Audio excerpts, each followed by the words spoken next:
So I was always torn because these children and these cases that I investigated with Dr. Stevenson were so compelling, and these children, um, when I went into it, I thought, well, maybe this guy is nuts. Maybe he's a fraud. Maybe these kids are obviously making this up, or the parents are putting them up to it, or it's some kind of mass delusion or something. But then when I got into these cases, no, they were just ordinary people like everybody else. And they had this experience of their child starting to tell them things like, you're not my mom, you're not my, this isn't my real house. My real house is bigger or smaller than this, and then we had three cows and a well in the front, and the roof was red and blah, blah, blah. And I had three daughters, and their names were, Bessie, Nell, and Sue, and on and on and on. These details that Insight and awareness, spiritual explorer. Soul intuitive, emotional and spiritual mentor and award-winning author, Lorraine Nilon. Welcome, explorers, and thank you for being part of the adventure. Today we have a special guest. We have Tom Shroder, and he is an award-winning journalist, editor, and author of Old Souls, which is a book with compelling evidence from children around the world who remember their past lives. So that would have been a very interesting book for you to write. Oh, it was fantastically interesting, and I spent about a year doing the reporting. I went on 2-month-long trips with the researcher, who was a guy named Dr. Ian Stevenson, a psychiatrist at the University of Virginia, who kind of stumbled on this phenomenon and then dedicated his life to investigating it. And we went for a month to Lebanon, around Beirut, and then we went for a month to India, and then we traveled around the United States to see cases there. And it was really one of the highlights of my journalistic career. And this was 25 years ago, as it happens. And Simon then the book, has never been out of print. And Simon and Schuster is reissuing it in a 25th anniversary edition in June. And I wrote a new chapter for it, looking back on the experience from the perspective of 25 years later. In that chapter, what did you write about? What have you? Well, the question I've been getting for 25 years from just people that have read the book, or in every interview I've done, I've done interviews constantly for, decades now. And the question I always get is, well, after all that you saw and reported, what do you believe personally? And I've always had a hard time answering that question. And actually, it took me about 5,000 words to answer it in this afterward. And the reason I've had a hard time is because my one bedrock belief is that the only way that we can really know anything is through empiricism. The scientific method, through investigation of using things that you can see, measure, hear, feel, things that are concrete. And I have a huge respect for the scientific process. And so I was always torn because these children and these cases that I investigated with Dr. Stevenson were so compelling, and these children, that when I went into it, I thought, well, maybe this guy is nuts. Maybe he's a fraud. Maybe these kids are obviously making this up, or the parents are putting them up to it, or it's some kind of mass delusion or something. But then when I got into these cases, no, they were just ordinary people like everybody else. And they had this experience of their child starting to tell them things like, you're not my mom, you're not my, this isn't my real house. My real house is bigger or smaller than this, and then we had 3 cows and a well in the front, and the roof was red and blah, blah, blah. And I had, and I had 3 daughters, and their names were, Bessie, Nell, and Sue, and on and on and on, these details that and the cases he focused on were cases where they gave enough detail so that a real past life personality could be identified. Somebody Yeah. who had died before the kid was born, who matched all these details, and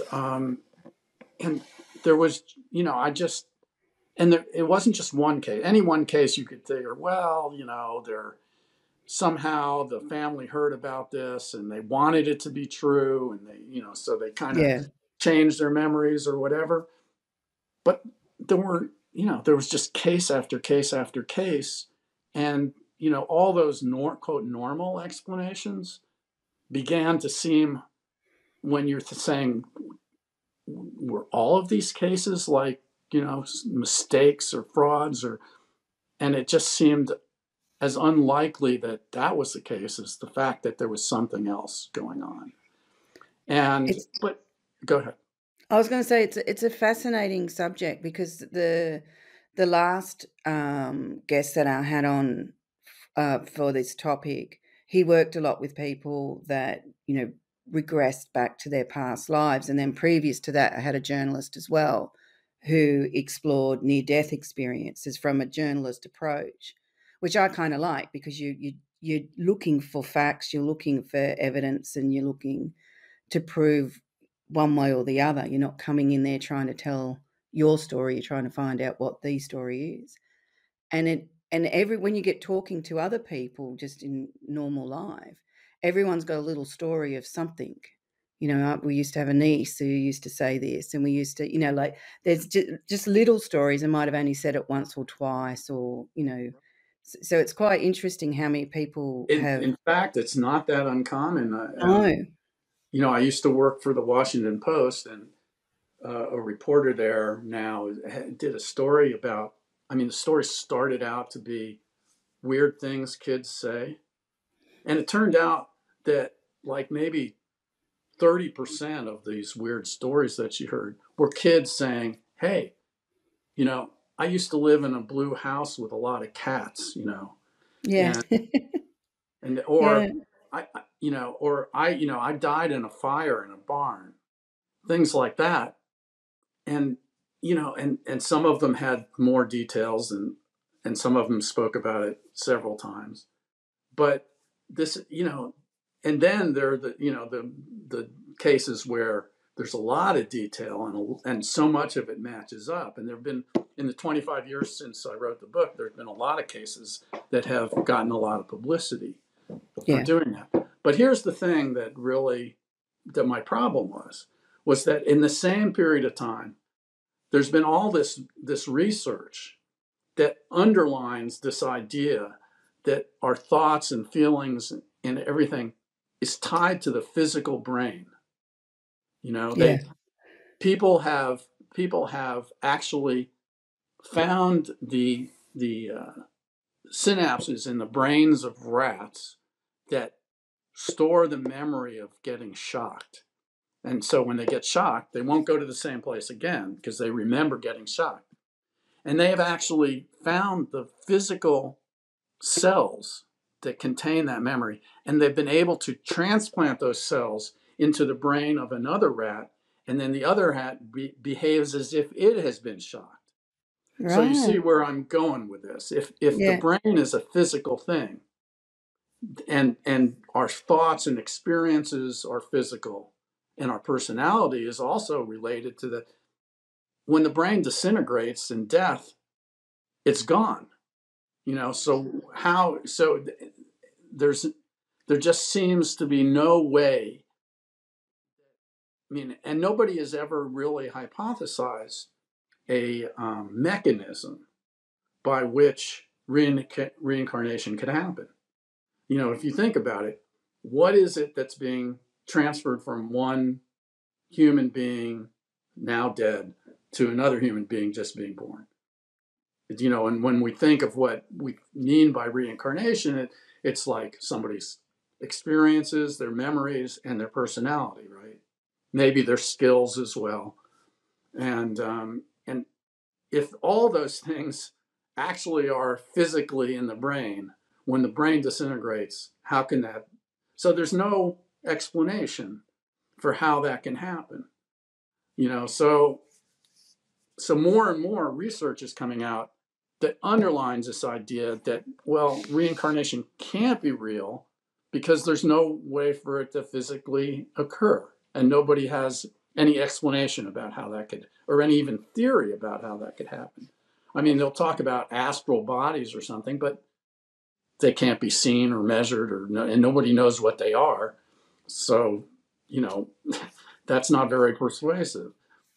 Yeah. And anyway, well, it's interesting because it's like, like you're talking the mechanics, but it's like, well, how do you feel about a soul? What do you class as a soul? Well, that's a good question. What is a soul? And I would like to see someone come up with a definition of what they think a soul is and what it consists of. That's another problem, is nobody really has a coherent definition for what is a soul. And nobody has been able to see it or measure it or anything, So all the things that we say might be part of a soul are turning out to be things that you can actually see happening in the physical brain. So, but is that a reaction to the soul, even though we don't understand? You know what I mean? I mean, that's an interesting thought. But again, what is it reacting to? What is the soul? How is it reacting? How does the soul make the brain react that way? What is the soul? What does it consist of? What is this energy? And so it's all, any explanation of that is pure fantasy at this point. There's absolutely no evidence, no physical or evidence that there is something like that. But anyway, I get that. I think the illusion is that we think that we fully understand things, where the reality is we don't. That's where I'm going, because because I got an email from a guy just a few months ago, and he says, I remember being an adult having these two children. I remember sitting on my patio having a pleasant lunch and my children playing in the playground. And then suddenly I heard all these screams and noises, and I see that they're two bigger kids who are beating my kids up. I mean, they're on top of them. And so I put down the cucumber I'm eating. I go over there and I throw the kids off, my kids, and start to lead them back to our house, when these two guys dressed in black jump on me, stick a knife in my back, and I try to resist them, but I felt myself beginning to lose consciousness. And the last thing I remember is they threw me in a blackberry bush, and I could feel the brambles tear my back. And that was the last thing I remember. And that he had this memory when he was a kid, and he told his parents, and there was enough details in it, like the names of the kids, et cetera, the town it was in, that the family who had this happen to their father, now dead, who had been murdered, heard about this, and they confirmed all the details that he had told. Okay. And he says, so I want to know, do you believe in reincarnation?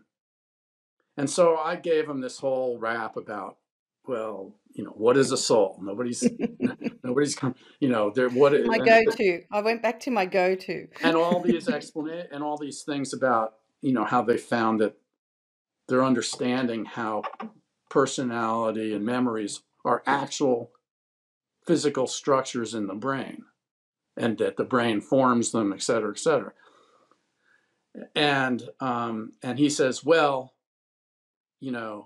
and also the other thing is that when someone tells you these stories, you don't know if they've embellished these memories. There's no way to be sure, Yeah.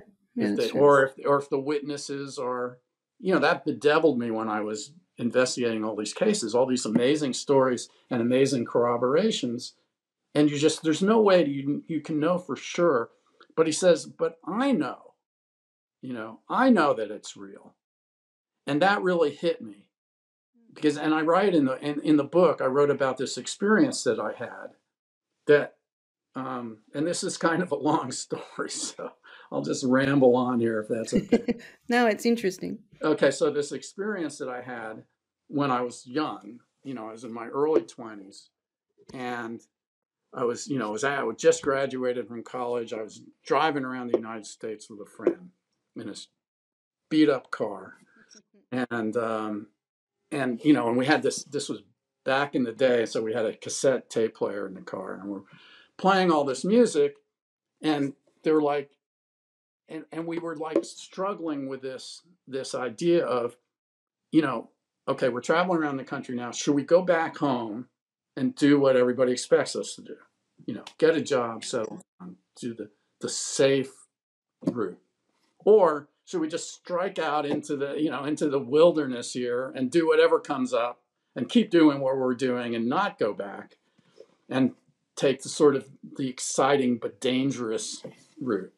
Yeah. And then being young men in our early 20s, of course, this also applied to the women in our lives, Yeah. like the one woman who seemed like the safe one and the one woman who's the wild, sort of dangerous one. And being the, early 70s, we had rock songs associated with each of these paths, and we talked about it, and we played it over and over again as we're driving through the night. And the one rock song to me that represented both the sort of dangerous woman and the risky path in life was Bruce Springsteen's song, She's the One. Okay.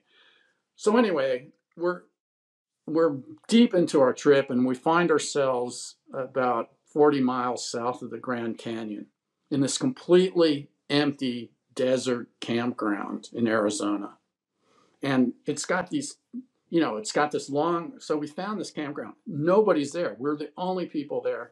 And there's these two camping rings, and you go on the road and you have to go completely around the first one and then completely around the second one. And we were in the furthest possible camping spot. And we start getting into this whole thing about how do we know? I mean, maybe it's just stupid doing the wild thing. Maybe that's like just foolish and crazy and will get us killed or in trouble. Or maybe we're being chicken by trying to do this. And we just keep going back and forth. And I'm actually getting upset about it and feeling really oppressed. And it's late, and we're standing at the campfire, and it's like midnight or something. And suddenly I just say, I can't do this anymore. I can't think about this anymore. We've been talking about this ever since we started this trip, and I'm just going to wait for a sign. And not 30 seconds later, a headlights start shining off the trees in the distance near the entrance to this thing. And then we hear the motor. And then we kind of see glimpses of this van coming, and it goes through the first ring, all the way around these empty spaces, then to the second ring, all the way around, and then stops right next to us. And the van door opens, and Springsteen, She's the One, is blaring out of wow. Yeah. And so we go, okay, how do you explain that? And I just thought, and my friend said, well, it's like the law of large numbers. It's 1 billion to 1 chance, but your life is filled with 1 billion moments. Yeah. And at some point in those 1 billion moments, maybe 1 billion to 1 chance will occur. And I thought, well, except they're not 1 billion moments like this.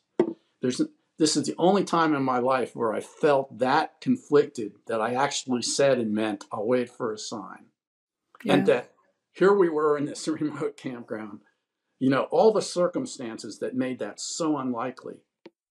And I said, and plus, it was 1 in 1 billion, but I don't think I haven't had 1 billion moments like that. In fact, I've only had 2. Yeah, right. Here's the second one. Okay. It's like, okay, so a decade later, I'm working as a journalist. I'm at a professional conference. And by the way, I did go home and get a job I after that. was going to ask. Did go home and get a job. I said, okay, well, here's the sign. I asked for it. I don't know what it means.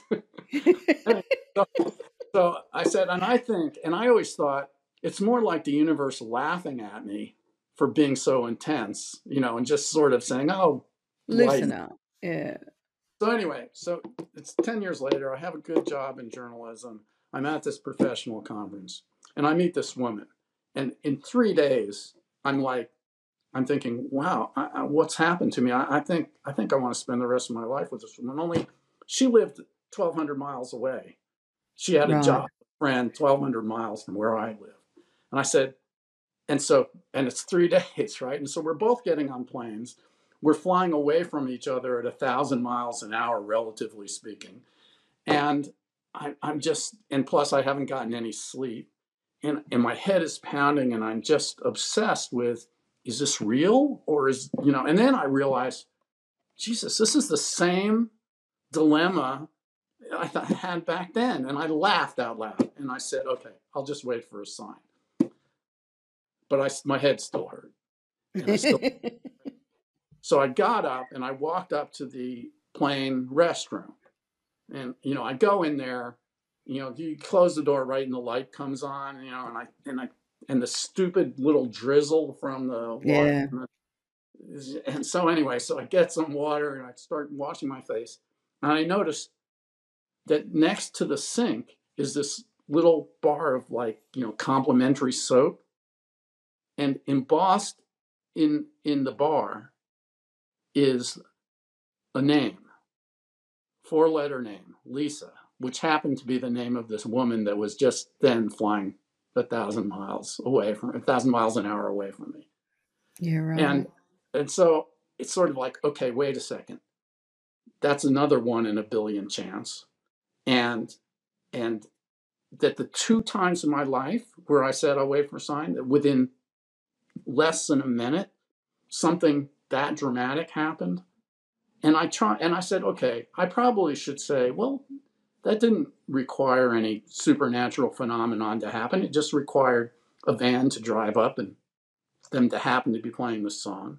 And it just required the soap, which by the way, I'd never seen a Lisa soap before. And I never saw one again, in any plane or hotel or anything I've been in. It was only like 30 years later when I realized, well, wait, I could Google it now. I couldn't have Googled it at night. But and in fact, yeah, there are these it was that same exact soap existed. I ordered like a dozen of them. but I thought, it's just the bar of soap. So I tried to think, well, maybe I should just say, okay, it's just this weird coincidence. But to be honest, I couldn't do it. I couldn't convince myself that that's all there was to it. No, because there was a feel to it.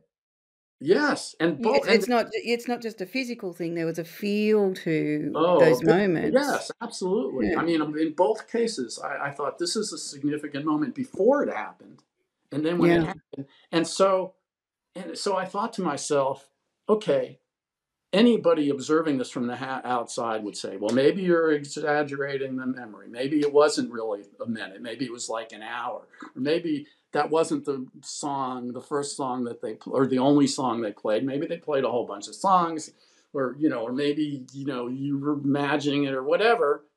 And, they couldn't know for sure. But I know, just like the guy who sent me that message knew for sure. And I thought, well, wait a second. If I can't believe that that's not something beyond what we can understand, what you said earlier, how we don't know, there's all this stuff. So if that happens, then my best reason for thinking that reincarnation can occur is gone. So that's... Yeah, well, it's interesting because I can read different energies on people. Right. So to give you an example, I did a workshop once and this lady walked in And the first word I got in my head was judge. And to the point that I thought it was possibly her nickname. And then it wasn't just me. There was other people I think there was a group of probably about 7 of us. And there was another lady said to me, is her nickname the judge or something? And so we're all sitting there talking about why have we all got this one word?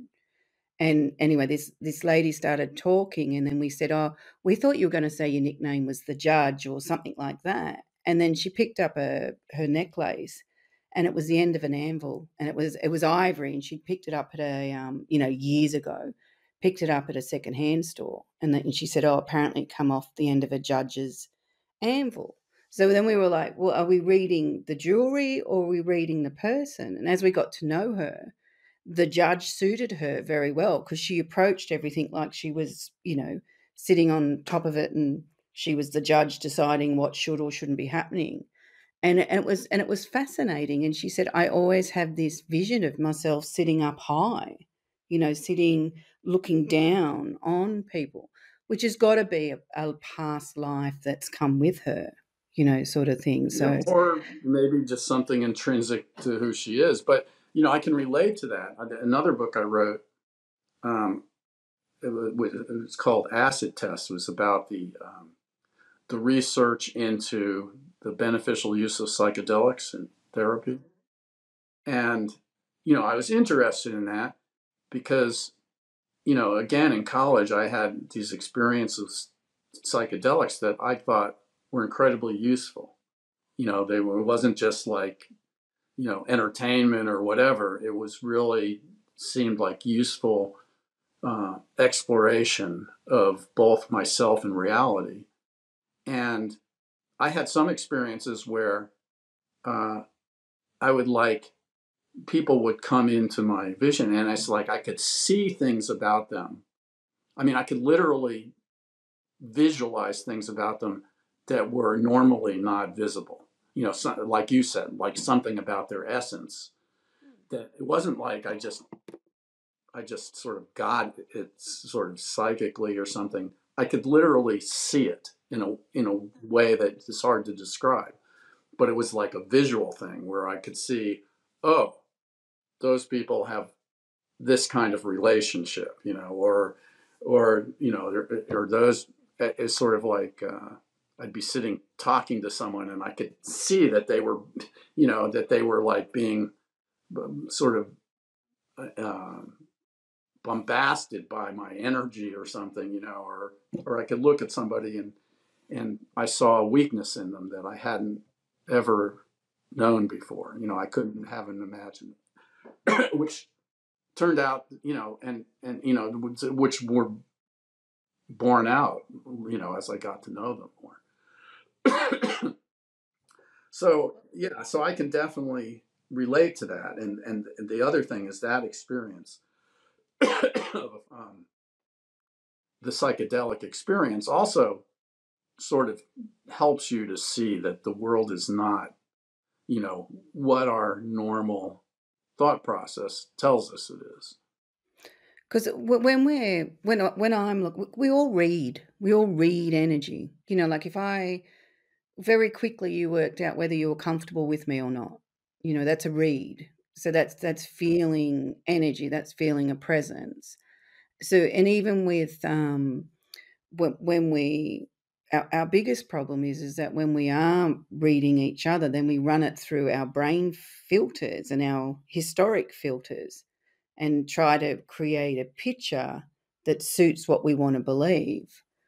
So it's like, oh, well, be wary of that person because they've got tattoos on them. And my belief is anyone that's covered in tattoos is, an ex-bikie and a bad person. And, but it's all my belief. It's not based on that particular moment. And that's where our ability to read gets, sort of haywire because we're running it through the filters. So Yeah, if we, well, with, that's a very interesting observation because the Aldous Huxley, who famously, did psychedelics early in the late 50s, and wrote a book called The Doors of Perception about, he was so amazed and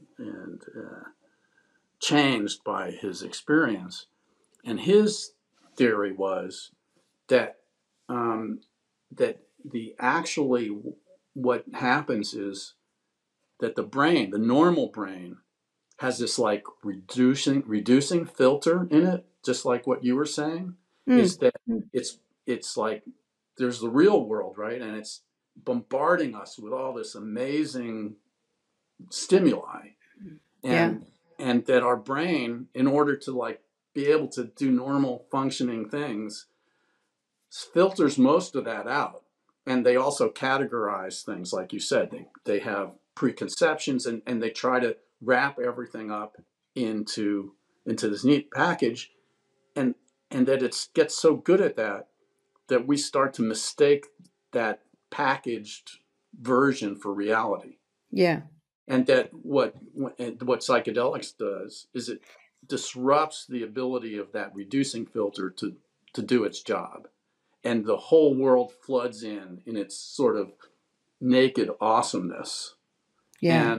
And then we can sort of see things without the preconceived notions, see them as if we're looking at it, from outside ourselves, and see things that we never noticed before, because normally we just filter them out.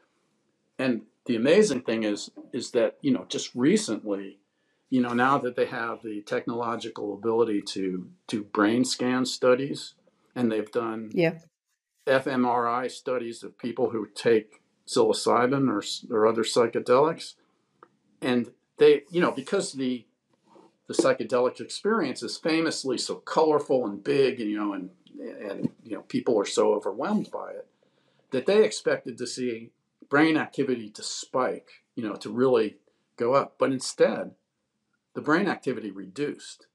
And then they looked at the parts of the brain that were shut down, and it was exactly the part of the brain that does this, that forms all these preconceived opinions and tries to put categories on things. Yeah. In other words, there really is a reducing filter, and that's precisely what psychedelics did, was they quieted that down. Yeah. And they allowed just the raw data to kind of flood in, and for you to perceive that in a way that normally you don't, because you're constantly shutting it out. Yeah. So I think that all sort of goes hand in hand with this idea that, and that our rational brains are actually creating a false world, because that world is easier to navigate on a day-to-day practical basis. Yeah. I call it the control filter. We're trying to control it so that we can feel safe. And there's a study where aeroplanes had to land on highways and things like that, and people driving didn't see the aeroplane, because because of that filter. It's impossible Right. for a plane to land on a highway while I'm driving. Yeah. So it was always a shock when they realized, "Oh, this thing's coming at me." But it's that filter of that. In my world, what I say is possible is 1 + 1 = 2. There's no other alternative. So we Yeah. don't let ourselves see that. So we don't objectively observe. I work a lot with people's emotions and what their, trauma and all those sort of things. And what I find is most of them are refusing to feel what they're actually feeling. Like they're actually feeling it, but they're running these filters, so they can't decipher it. They can't work out what's going on. So they sit in confusion, but confusion is okay because they've had an analysis of, that's okay. I can say I'm confused because I don't have to open that door where I don't want to go.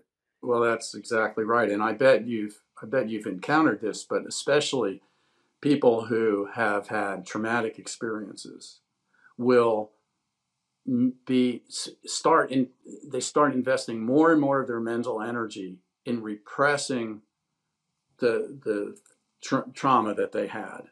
Yeah. And as a result, all these really bad symptoms arise.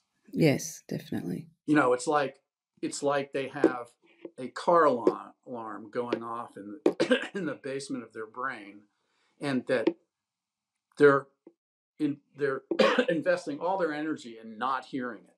Yes. But it's still going on. Yes, but it's still Yeah. going on, and it's causing all sorts of problems.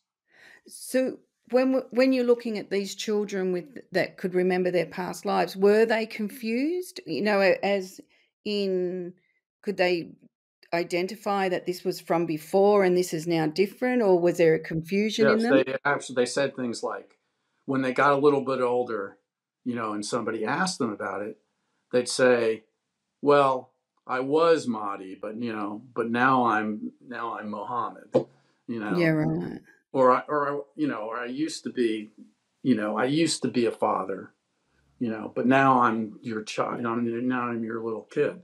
They understood that, and in fact, most of these kids would start speaking as soon as they could make themselves understood. They'd make references to it, You're right. and then once they started reaching what they call the age of reason, like around 7 or 8, these they stopped talking about it. Yeah. And some of the I interviewed a bunch of these kids who are no longer kids. They had grown up and they were in their 20s or so. And the reason I was talking to them was because they had met the people that they felt were their previous life family, Oh, and that's interesting. they had actually formed a lifelong relationship with them. Where in cases where the family accepted that yes, they were the reincarnation of their deceased, and they would like go to family events and things like that, or stay in touch to some degree. And and there was this one woman who had, as a little girl, as soon as she would like be pulling the phone off the hook and calling into it, and she was like calling for her husband, Right. Yeah. and then when they found out, she gave names of all her 7 kids and on, and she gave enough information again so that the family knew about it, and they sent and unannounced, the 2 grown daughters of the woman who had died. She had died in heart surgery, and the 2 daughters of the woman who died came to see this little girl, and the first thing she said to them, she says, she called them by name and said, "You've come." And the first, as they walk in the door, and these daughters were skeptical, and they were from a wealthy family, and they thought maybe Oh, this yeah. less well-off family was trying to somehow Scam get some them. money, Yeah. scam. So they came there skeptically, but the little girl immediately called them by name, and then she said, "Did your uncles give you the jewelry that I asked them to?" And that completely floored them, because only their inner family knew that, the mother was awaiting the surgery that she knew was risky. She told her brothers which of her jewelry she wanted to give to which daughter.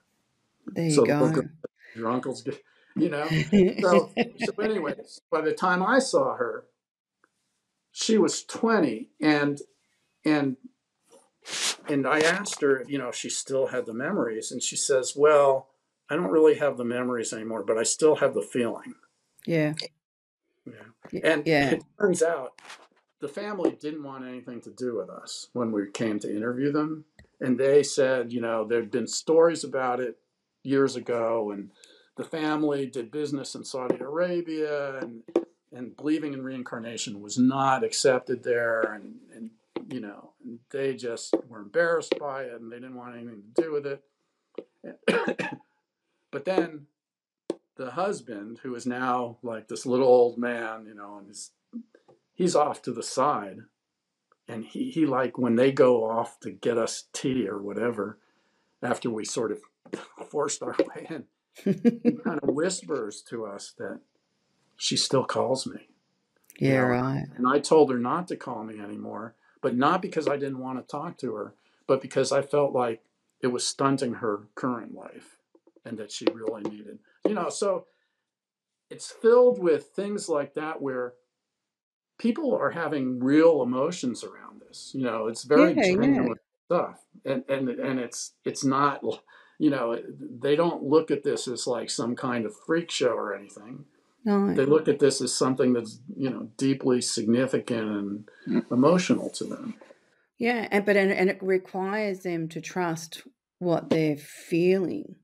So when I this is when I was younger, I had a miscarriage, and my 4-year-old niece at the time walked up. You know, I was at my sister's place, and it was after, you know, I'd come out of hospital, and I was sitting there, and I was sooky, you know, and teary, and she walked over to me and put a hand on my knee and said, "Don't worry, Rain. She's just gone to get a friend." And the room, like there was a couple of people in the room, and we all sort of stopped because there was no denying that this kid was like she was telling us information. It wasn't just a little kiddie thing. So we were all looking, we went, "Oh, right." I had twins after. So we all refer back to the day that my niece had said that to me. And it was funny because my instant reaction it was okay, this was meant to happen. This wasn't my fault, basically. It Oh, kind of that must have took been me. a huge relief to you. Yeah, it was. And it was interesting because that was just a natural sort of response to what was going on, you know, Did like did uh, did she ever? Did you ever talk to her later about? oh, yeah, well, that's our family joke, you know, and it's like, well, careful what she says because she could end up with Well, twins, did you know, she? like not really. No. What she says is that she remembers that we all talked about it. You know, like she could remember walking into rooms and we were talking about it and things like that, but she doesn't remember actually saying Well, it. you know, that's very much like these is that you know, the kids remember a feeling, or they, you know, Yeah. but they're young, they're very young, and they're in a different, you know, that early childhood is a very different brain state Yeah. Yeah, than, definitely. yeah. Yeah. Fascinating subject. So it's time for Flip the Book. So would you like book 1, 2, or 3? I'll take 3. Can I get you to pick a number between 1 and 430 just to make it more complicated? Okay, let's say 357. 1 to 7 Uh, paragraphs to pick from. 7. 7. Okay, so these examples. So the examples above, wealth can be used as a scale to scale pecking orders, such as the wealthiest country in a region, the poorest country in a region, the wealthiest province in the country, the poorest province in a country, the wealthiest town in that province. So it's about breaking down. So this just to give a bit more context, this is about how we create collectives of things and then how we use that as a filter to see things. So, you know, if you're from a wealthy town, we presume this. If you're from a poor town, we Mm-hmm. presume that. So these examples show us how we have created tangible methods of justifying our judgment of the uniqueness and significance of each individual and their life experience within the collective. The collective energy becomes an oppressive way of judging and scaling individuals within the collective. However, each individual uses their own judgment to assess and attempt to assert their own and everyone else's position within the collective energy. So they're running it through their filter of everything. So we've all got these filters, which is interesting that Mm-hmm. that's what's come up for you. This leaves us reliant on judgment and the pecking order to determine our worth and totally devoid of what the reality is actually of. Interesting. What's that book? That's my book. That's your Insight and Awareness book. Oh, very Yeah. good. You know, and I think it relates to me. It makes me think of the mess we're in the world now, and the sort of how tribalism. You know, that's really what you're talking about. How Yeah. we're assessing each other from these external clues that we get, and we're not really relating to people as individuals, and that we tend to categorize people, and what comes with that is this sort of us versus them situation. And again, another thing that we talked about just this evening is the idea, that people feel, they sort of take their identity and feel that it's in opposition to other people's identity, and that causes all sorts of problems. I mean, I say, sort of, if you think about how it evolved in a world where there were just small bands of humans sort of separate from one another, and they, and any individual human is capable of damaging any other individual human. So they begin to make alliances. And then, as a way to reinforce those alliances, they begin to create this myth about their group. Yeah. Yeah. And which was functional because it helped to sort of them do work together and to sacrifice for one another. And that sort of had benefits for them.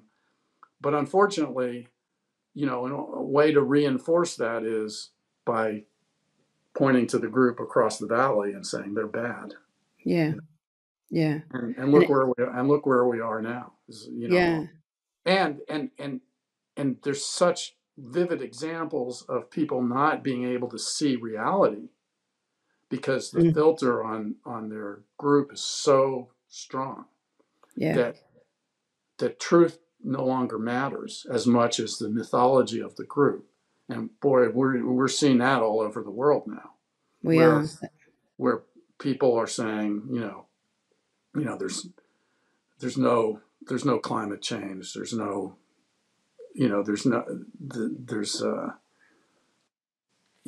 These medical procedures to protect us from viruses or frauds or whatever, and no amount of evidence to the contrary can persuade them.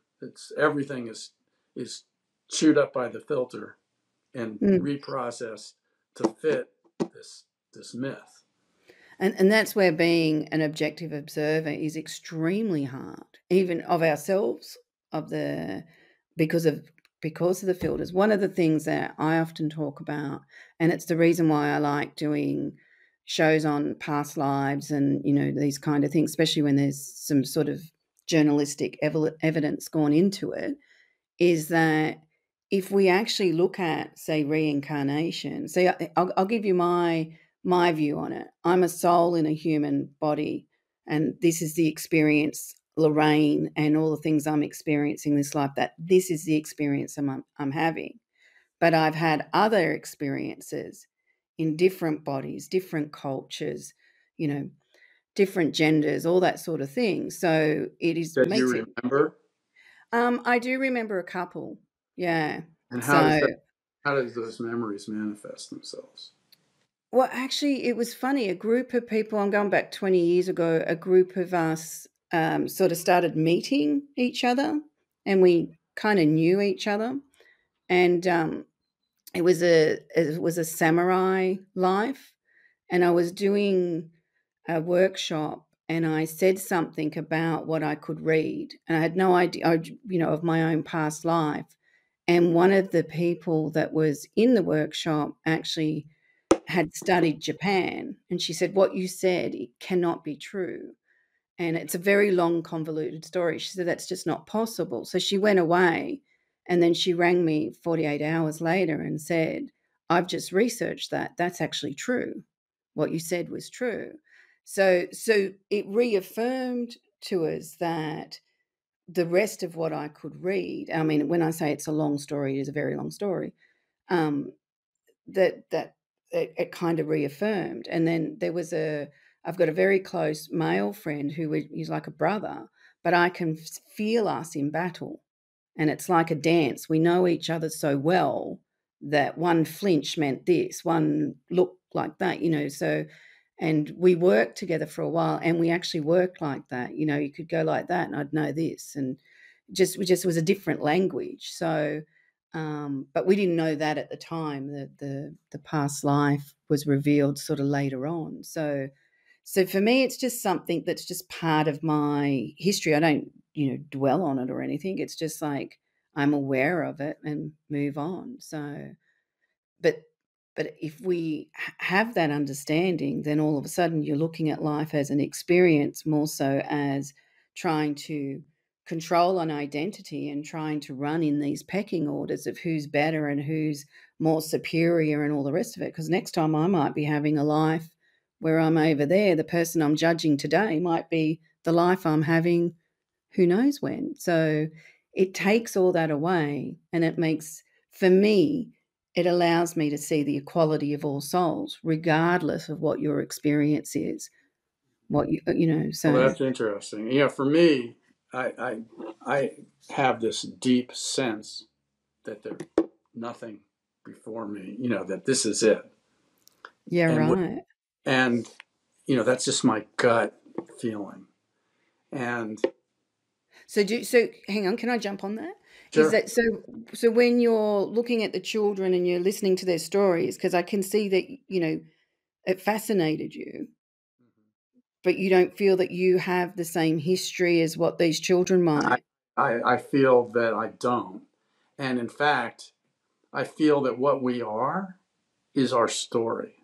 If you think about, our bodies change every day.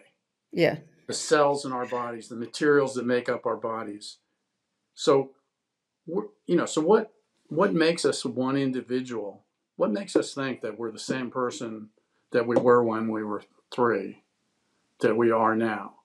And I think that what that is this character we create in our mind that is our self, that we kind of create this character, and it's not an illusion, as some people say, but it is a fiction in a way.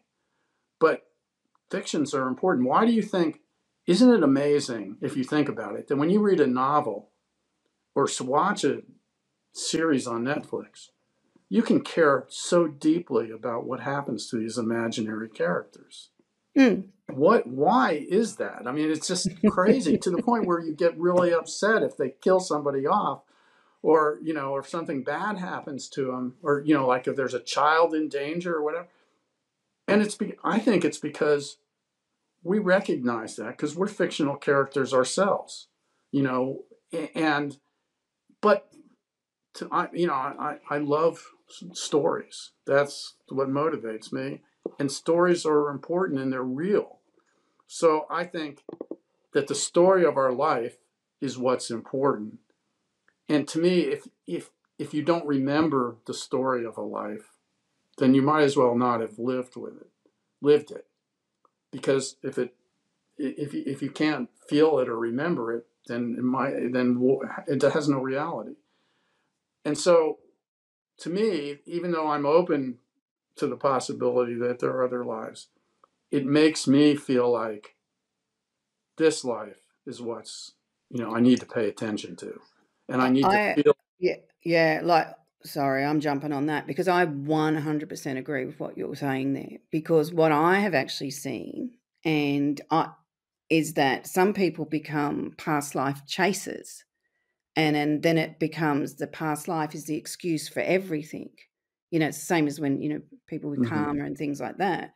So instead of dealing with this life and dealing with what's occurring and emotionally what you're reacting to is like, oh, because I had a past life and da da da da da. So it becomes an excuse mechanism.